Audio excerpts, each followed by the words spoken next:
বাংলাদেশ ব্যাংকে পেমেন্ট দেওয়ার জন্য রকেটে এসে আমরা এখানে সার্চ অপশনে 499 ডায়াল করার পর এখানে যে বাংলাদেশ ব্যাংক সিলেকশন কমিটি আসবে, এখানে আমরা প্রথমে জব আইডি অর্থাৎ আমার যে পদে আমি অ্যাপ্লাই করব সেই পদের একটি জব আইডি থাকে।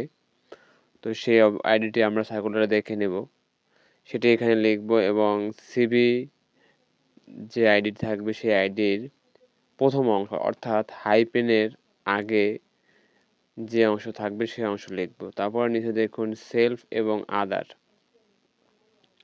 তো যদি আপনি নিজে হন তাহলে সেলফ এবং অন্য হলে তাহলে আদার, এবং সেক্ষেত্রে অন্যের আদার হলে আপনার সেই ব্যক্তির ফোন নাম্বারটি নিচে লিখতে হবে। তাহলে আমরা এখানে আদার করে দিচ্ছি, যেহেতু আমি এখানে নাম্বারটি লিখে নিচ্ছি। তো নাম্বারটি সম্পূর্ণ আপনাদের দেখাচ্ছি না।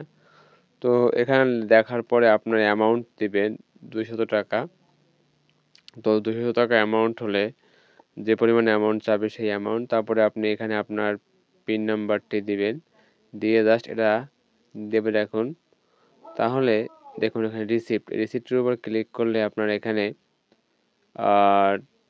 ট্রানজ্যাকশন আইডি দেখাবে। ট্রানজ্যাকশন আইডি দিয়ে আপনি আবার পুনরায় কম্পিউটারে গিয়ে ভেরিফাই করে নেবেন।